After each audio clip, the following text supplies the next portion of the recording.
अस्सलाम वालेकुम स्टूडेंट्स, मैं माजिद अली, आपका कंप्यूटर टीचर, आपका आईटी टीचर। आज आईटी के लेक्चर नंबर हमारे पास एमएस वर्ड ये चल रहा है, उर्दू इन पे चल रहा है। तो इन पेज के लेक्चर नंबर 5 के साथ आपकी खिदमत में हाजिर हूँ।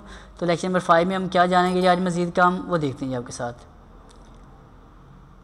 जो चंद टूल बाकी अपने पास रह चुके हैं उनको देखते हैं आज, ताकि अपना इन पेज वाला काम तो हो ख़त्म। बाकी इसके मज़ीद जो बेसिक ज़रूरत की चीज़ें होंगी वो बताएंगे और अपना इस काम को डन करेंगे, ताकि आप इसमें लिखने लिखाने वाला सारा काम क्लियर कर सकें। 3 आ रही है वाली शेप्स, तीनों ही ड्रॉ कर लेते हैं, एक की बजाय तीनों ही करते हैं। 1 2 3। ऊपर वालों में तो पिक्चर लग जाती थी, इसमें कोई पिक्चर वगैरह नहीं लगती, इसमें सिर्फ होता है कलर। क्लिक किया, शेप को क्लिक करना, ठीक है, आउटलाइन के जरिए।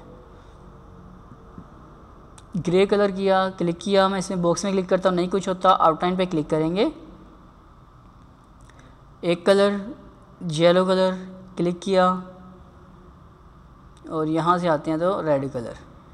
ये देखिए सिंपल शेप्स हैं, शेप्स पर ड्रॉ करके अगर उनके अंदर कोई कलर फिल करना पड़े तो आप इन चीज़ों का यहाँ पे यूज़ करवा सकते हैं।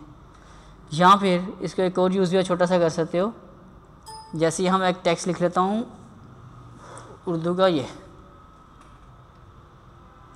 साइज थोड़ा सा बड़ा कर लेते हैं इधर से, ताकि हमें नज़र आ सके क्या लिख रहा हूँ मैं। सर माजिद अली, नाम लिखा क्या जी। नाम लिखने के बाद आपने क्या कर देना है, यहाँ पे आपने काम करना है, इसको ड्रॉ करना अपनी इसी शेप को, जो शेप अभी थी अपने पास, ये शेप ड्रॉ की। यहाँ ड्रॉ करके आपने इसको छोड़ दिया और इसके अंदर जाके आपने फिल करवा देना है अपनी मर्ज़ी का कलर, जो भी कलर आपको सूटेबल लगे। तो कौन सा कलर हमें सूटेबल लगता है, मुझे सूटेबल लगता है हमेशा, वैसे तो ब्लैक सबसे ज़्यादा प्यारा लगता है, लेकिन फ़िलहाल मैं ग्रीन कर रहा हूँ ताकि आपको कलर नज़र आ जाए। अच्छा, अब जैसे ही क्लिक किया वो टेक्स्ट पीछे वाला गायब हो गया। आपने शेप पे क्लिक करना, पसंद करना है।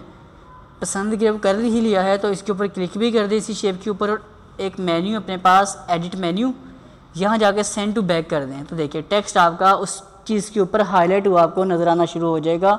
तो इसका मतलब अगर किसी टेक्स्ट को हमें हाईलाइट करना पड़े किसी खास शेप के ज़रिए, तो अब ये तीनों शेपों में से कोई शेप बनाकर वहाँ पे इसको सेंड टू बैक करके डिस्प्ले करवा सकते हैं।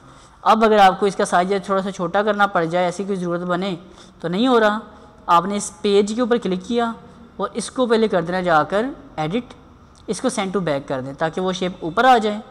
साइज़ का थोड़ा सा छोटा कर लेना है और अब जाकर इसको वापस सेंड टू बैक कर लीजिएगा, तो ये आपका काम फिर से एडजस्ट हो जाएगा। समझ गए? समझदार हैं आप, बहुत समझदार है, बहुत समझदार हैं आप लोग, शाबाश।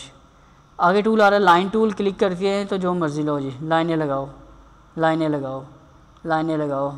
चलो जी, बड़ी लाइनें लगा ली हैं। सिंपल सा टूल है जी लाइन लगाने के लिए। नेम आगे लंबी सी लाइन लगाई होती है। इस तरह के मामलों को डील करने के लिए लाइन टूल आपका यूज़ किया जाता है। तो ये आप लोग बड़े अच्छे से समझ चुके हैं। एक और टूल आ गया अपने पास बीच में जी, इसको क्लिक करते हैं और यहाँ से कर लेते हैं ड्रॉ।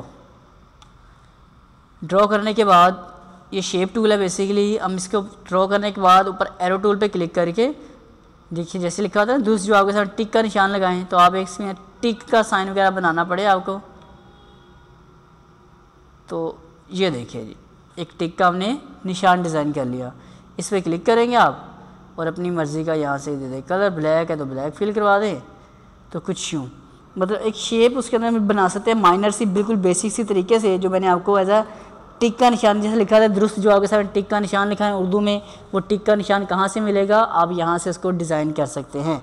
ओके जी, तो यहाँ तक क्या थे अपने पास सारे के सारे टूल्स, जो इस पे सारा काम था। इसके चंद एक बेसिक और लेक्चर आपके पास अवेलेबल होंगे, लेकिन फ़िलहाल आपने इन सब टूल्स के ऊपर अपनी अच्छे से बेहतर तरीके से ग्रिप कर लेनी है। जब सब पे ग्रिप हो जाए तो अब मुझे इस लेक्चर को कमेंट्स करें, मेरे शेयर करें और मेरे इस चैनल को सब्सक्राइब लाजमी करें, ताकि आपको मेरे अपलोड होने वाले लेक्चर सबसे पहले अवेलेबल हो सकें। ज़िंदगी रही, फिर मुलाकात होगी आप सबको मेरी तरफ से। अल्लाह हाफ़िज़।